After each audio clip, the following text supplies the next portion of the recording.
주간 건강하셨습니까? 네. 사실 제가 이렇게 인사드리는 것도 참 무한하지요. 한 주간에 많은 일들이 있었기 때문에 그럼에도 불구하고 저희는 살아계신 하나님을 믿고 의지하여 이 위기를 잘 이겨내리라 믿습니다. 예, 우리 옆에 계신 분들과 함께 인사하실 때 앞뒤로 함께 주님과 함께 참된 평화를 경험하는 복된 성도가 됩시다. 인사하겠습니다. 시작. 주님과 함께 참된 평화를 경험하는 복된 성도가 됩시다.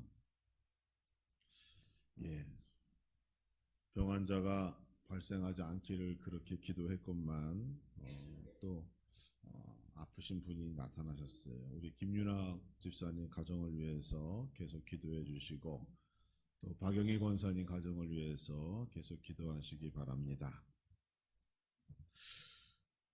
이사야 선지자는 남유다 남왕국의 선지자죠. 선지자들 가운데서도 대선지자, 아주 큰 선지자였죠. 그가 살았던 시대는 어찌 보면 오늘날 우리의 모습과 같은 모습이다 이렇게 생각되어집니다. 이스라엘 역사상 가장 괴롭고 온갖 위기와 고난이 가득한 그 시대를 그가 살았죠. 북이스라엘은 아수르에 의하여 이미 나라가 망했고 또 북이스라엘 국민들은 포로로 끌려갔습니다.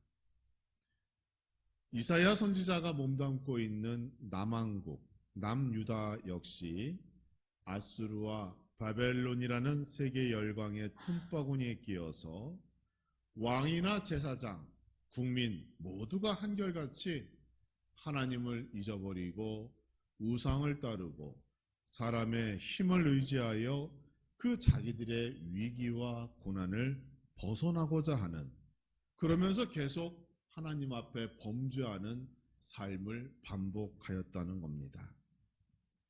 말 그대로 나라가 망국의 길로 빠르게 달려가고 있을 때 이사야 선지자가 하나님의 부름을 받고 남왕국을 위하여 열심히 최선을 다하여 살아가는 모습, 사명을 감당하는 모습을 우리는 성경을 통하여 확인해 볼 수가 있습니다. 그가 받은 사명은 무엇일까요? 이미 나라가 망하는 것이 결정되어져 있는 그 상황 속에서 그는 무슨 사명을 받아 하나님의 일을 하는 것일까요? 이사야 선지자의 사명은 하나님의 진노, 심판을 선언하는 일이었습니다.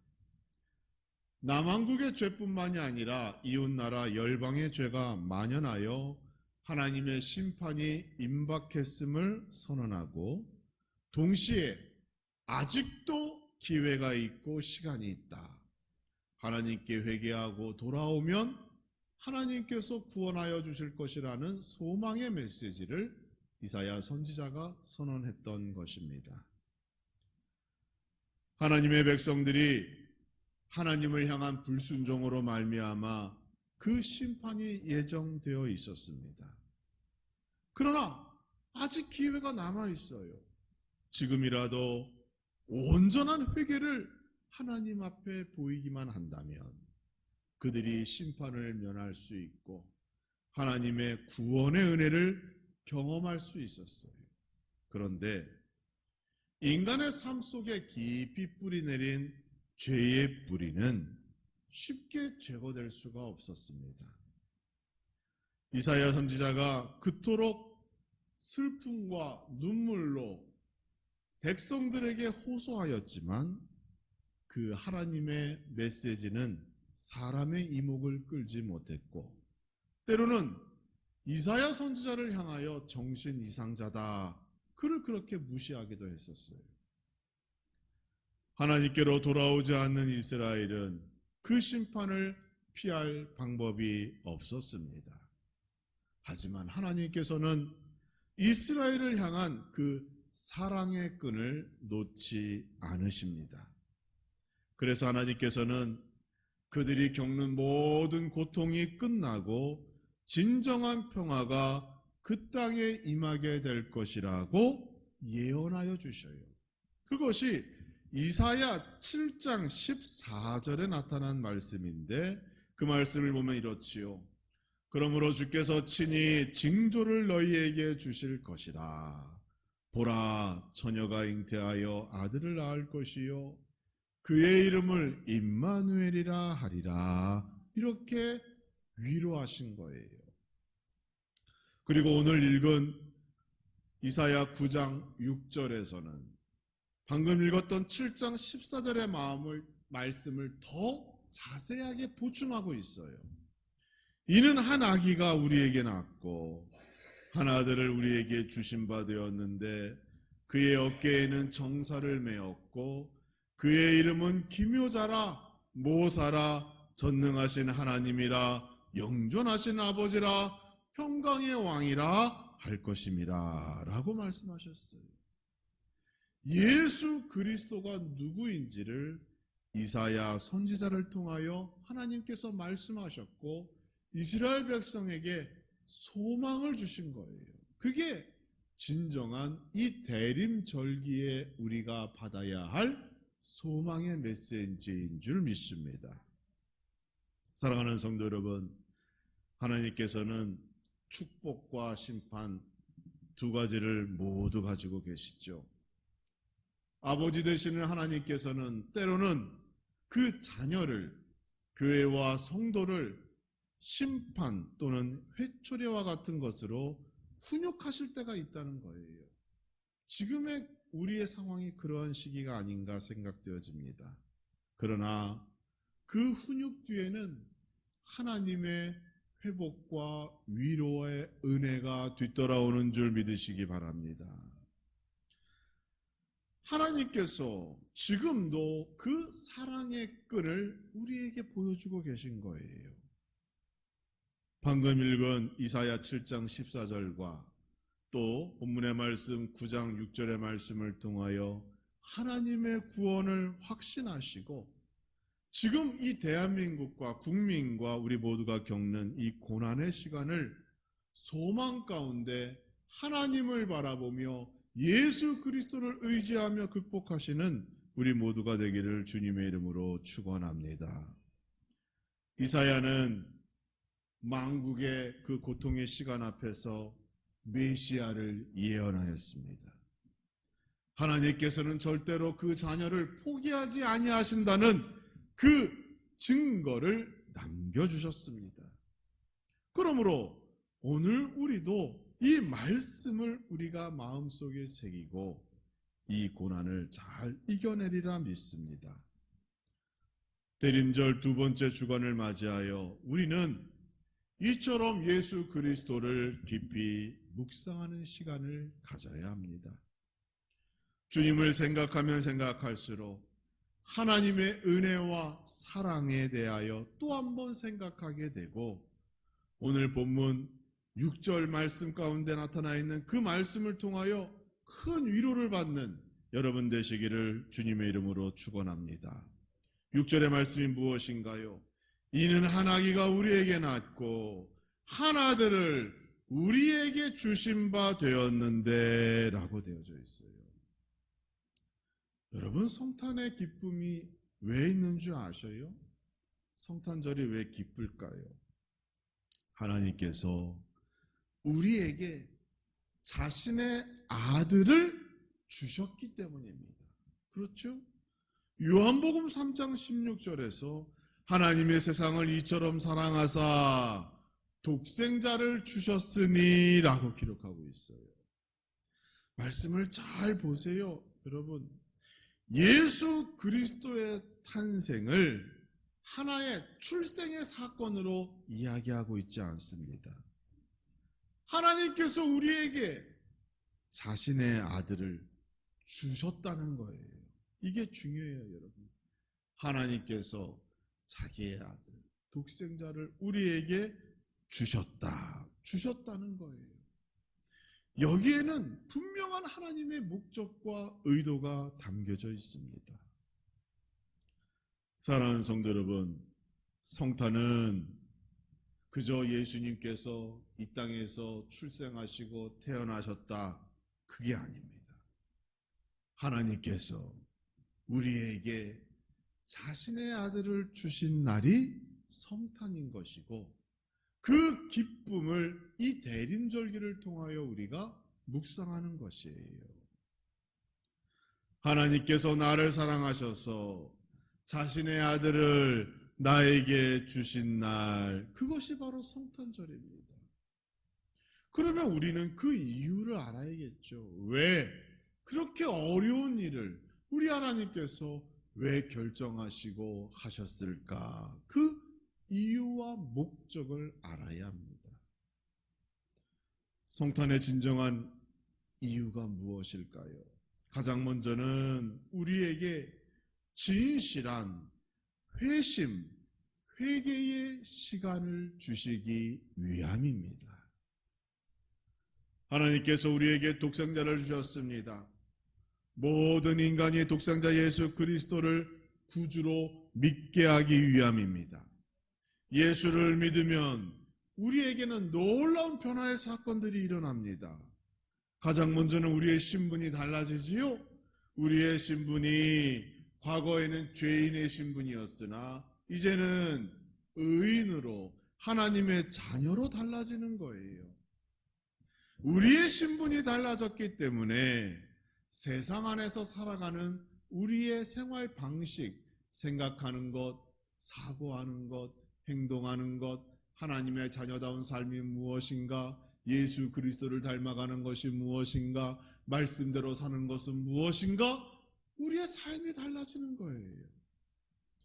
인생이 이렇게 달라지기 때문에 결국 우리는 사망이 아니라 영원한 생명의 길을 걷게 되는 겁니다. 또 성경에 의하면 하나님의 자녀들은 하나님의 기업을 이을 수 있는 자격을 얻게 되어진다고 약속하고 있어요. 기업이란 무엇인가요? 부모가 자녀에게 물려주는 유산, 재산을 의미하지요. 구약 성경에서는 기업을 땅이라고 얘기했어요. 땅으로 설명해요. 그래서 가나안 땅을 차지하게 하셨죠. 신약 성경에서는 그것이 영적인 의미가 더해져서 하나님 나라를 기업이라고 설명하고 있어요.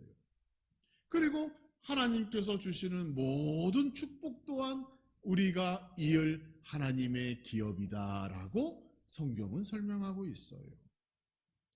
하나님께서 우리에게 주신 예수 그리스도, 그분을 나의 구주로 믿으면 이러한 축복을 받게 되어진다고 성경은 약속하고 있는 겁니다.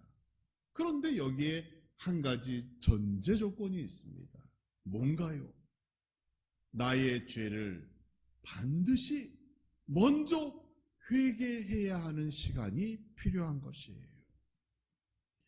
예수 그리스도를 믿는다는 것은 내가 누구인지를 아는 겁니다. 나는 죄인입니다. 나의 죄를 인정하고 죄의 싹이 무엇인지를 바르게 인식하는 거예요.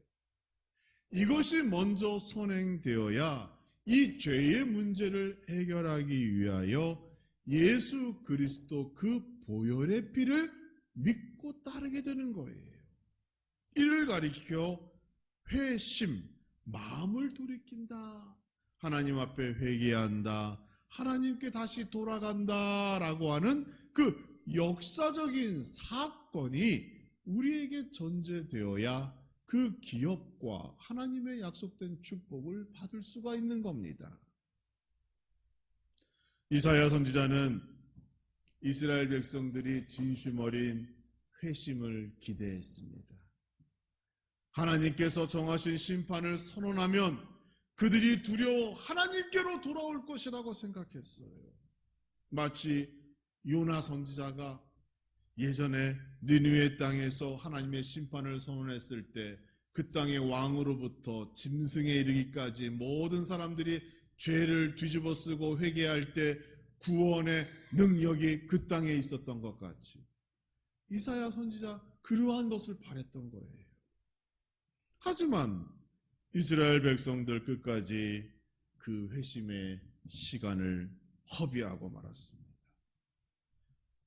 남왕국도 북왕국처럼 결국 나라가 망하게 된 것이죠.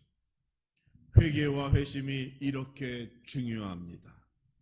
하나님께서는 지구상의 모든 인간들이, 모든 생명들이 예수 그리스도를 믿으며 자신의 죄를 정직하게 하나님 앞에 고백하며 내려놓을 때 예수 그리스도의 보혈의 피, 그 은혜가 거기에 임해지고 구원의 역사가 나타나게 되는 것이고, 그 놀라운 사건을 위하여 우리에게 독생자를 주신 것입니다.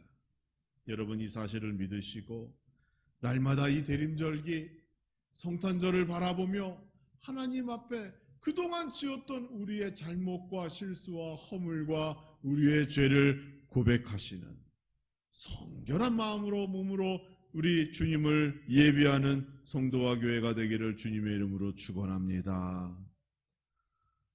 또한 하나님께서는 우리도 새롭게 태어나기를 원하신다는 하나님의 뜻으로 독생자를 우리에게 주신 거예요. 하나님께서 독생자를 우리에게 주신 두 번째 이유가 여기에 있죠. 우리도 주 안에서 새롭게 태어나라, 이러한 하나님의 뜻이 숨겨져 있어요. 이것을 거듭난다, 중생이라고 말하고 있지요. 우리는 주님 안에서 날마다 새로 태어나야 합니다. 거듭나야 하는 줄 믿습니다. 여러분, 거듭난다는 것이 무엇인가요? 로마서 8장 5절과 6절을 보면 아주 중요한 말씀이 있어요. 육신을 따르는 자는 육신의 일을, 영을 따르는 자는 영의 일을 생각하나니 육신의 생각은 사망이요 영의 생각은 생명과 평안이라, 이렇게 선언하고 있어요. 그리고 로마서 8장 14절에서는 무릇 하나님의 영으로 인도함을 받은 사람은 곧 하나님의 아들이라, 이렇게 선포합니다. 거듭남이란 이런 것이에요. 육신을 따르는 것이 아닙니다. 사망을 따르는 것이 아니에요. 영을 따르는 것이고, 예수 그리스도의 영이 충만한 것이고, 그분의 인도와 요청에 순응하며 순종하며 살아가는 것을 의미합니다. 우리가 예수 그리스도의 영을 따름으로, 쉽게 말하여 거듭남으로 하나님의 자녀가 된 것이고, 하나님의 모든 약속이 우리 안에 이루어진다라는 확신 가운데 살아가게 되는 것이에요. 사랑하는 성도 여러분, 날마다 거듭남의 확신으로 살아가기를 주님의 이름으로 축원합니다. 예수 그리스도 안에서 우리는 날마다 새롭게 되는 그러한 존재임을 기억하시기 바랍니다. 이제는 육신을 따르면 안 됩니다. 영을 따라야 돼요. 그리스도의 영, 성령 충만한 삶을 살고 하나님의 말씀을 따라 살아가는 여러분 모두가 되시기를 주님의 이름으로 축원합니다. 성탄이 기쁜 이유가 무엇인가요? 예수 그리스도로 말미암아 내가 새롭게 태어났고 거듭났고 새 사람이 되었고 하나님의 자녀가 되었다. 이것이 성탄이 주는 진정한 기쁨의 이유가 되는 것입니다. 새 사람이 되었다는 것, 내 안에 새로운 역사가 시작되어졌다는 거예요. 나의 모든 것이 달라지고 변화되어졌고 과거의 죄의 족쇄를 풀어버리고 이제는 하나님 안에서 참 자유를 얻었다라는 것을 말하고 있어요. 로마서 8장 2절은 그래서 이와 같이 선언하지요. 이는 그리스도 예수 안에 있는 생명의 성령의 법이 죄와 사망의 법에서 너를 해방하였습니다. 하나님께서 우리에게 독생자를 주신 이유가 바로 여기에 있는 거예요. 우리를 해방하기 위해서, 참 자유인으로 살아가기 위하여 죄에 얽매이지 않고 보다 가치 있는 삶, 하나님이 원하시는 그러한 복된 인생을 살아갈 수 있도록 하나님께서 우리에게 독생자를 주셨다는 사실 여러분 꼭 기억하시기 바랍니다. 여러분, 우리에게 자유가 임하고 이 땅의 진정한 해방의 기쁨을 누리는 것, 여러분 그게 뭐예요? 그게 평화입니다. 평화. 그래서 하나님께서 독생자를 우리에게 주신 이유 세 번째가 이 땅에 참된 평화를 주시기 위함이더라. 이렇게 우리가 고백할 수가 있는 것이죠. 오늘 읽은 본문의 마지막 말씀이 무엇인가요? 평강의 왕이라 할 것입니다. 누구를 얘기해요? 예수 그리스도를 얘기하죠. 예수님이 평화의 왕이래요, 여러분. 우리에게는 진정한 평화가 필요합니다. 우리는 날마다 그 평화를 선포할 정도로 정말 우리의 삶은 전쟁과 같은 그러한 삶을 살아가고 있습니다. 여러분, 왜 우리에게 평화가 필요할까요? 여러 가지 이유가 있으나 성경적으로는 이 모든 일들이 죄와 관계가 있음을 우리는 먼저 기억해야 합니다. 평화라는 단어는 히브리어로 여러분 샬롬이라고 합니다. 잘 아시죠? 평화, 평강, 화평 모두가 샬롬이라고 하는 말로 해석되어집니다.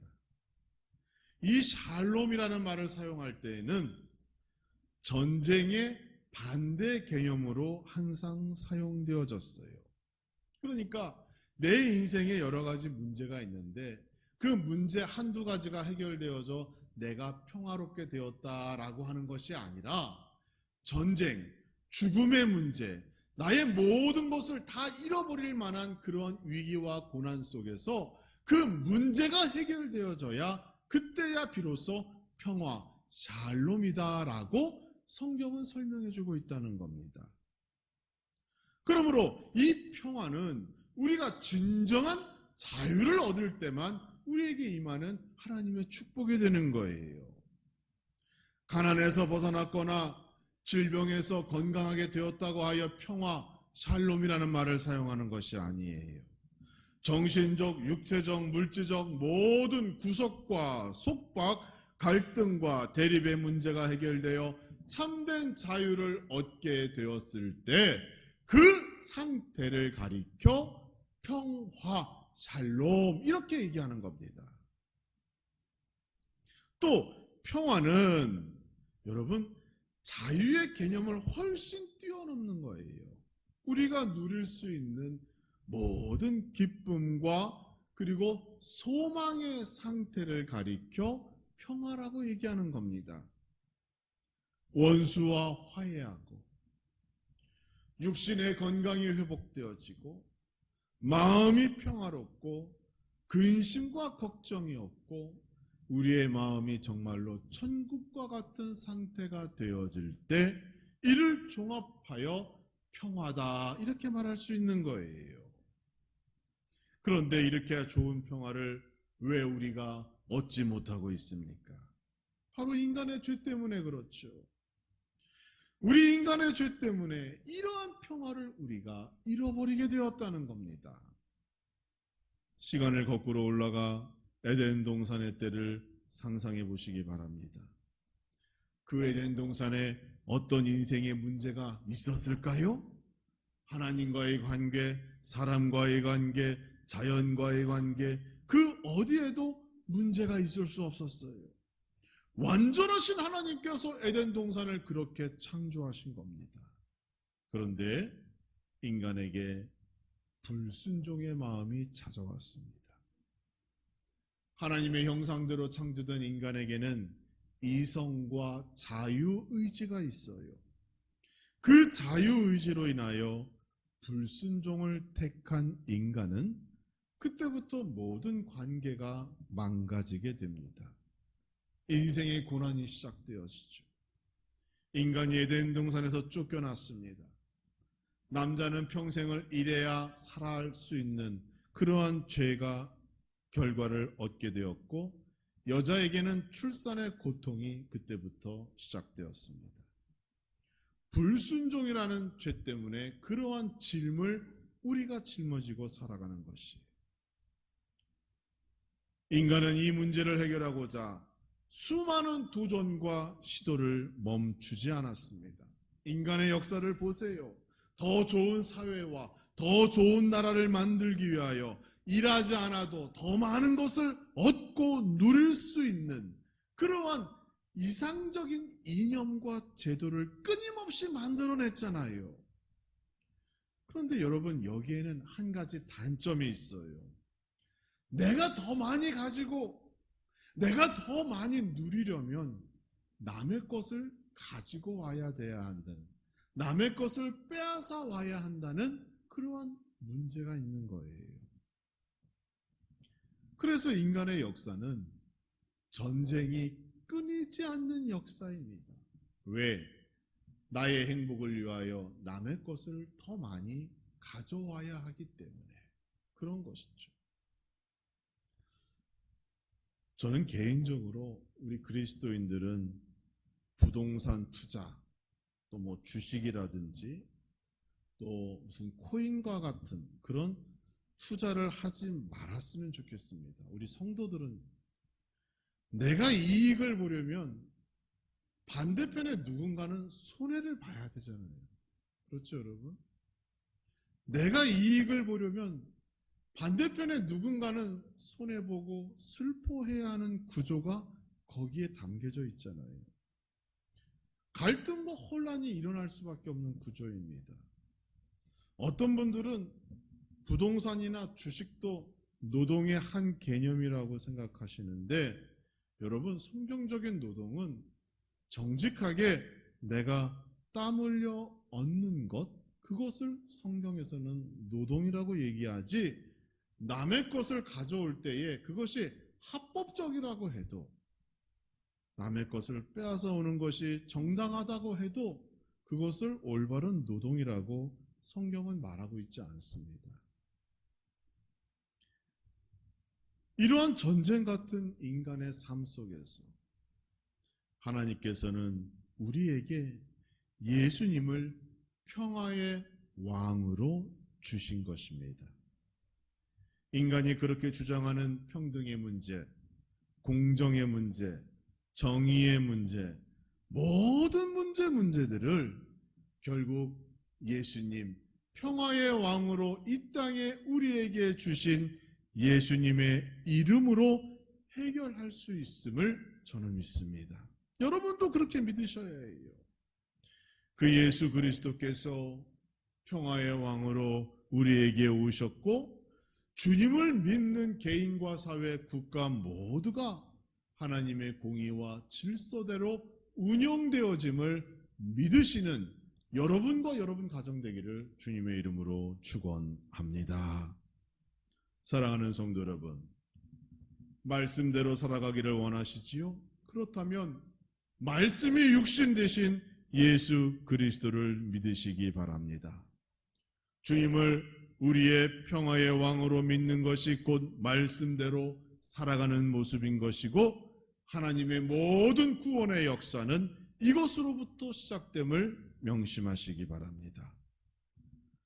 대림절 두 번째 주일을 맞이하여 하나님께서 독생자를 나에게 주셨음을 다시 한번 기억하시고, 이제는 내가 이미 주님을 받았기 때문에 나의 믿음과 마음과 정성으로 다시 하나님께 돌려드리는 여러분의 그러한 믿음과 신앙 되어지기를 주님의 이름으로 축복합니다.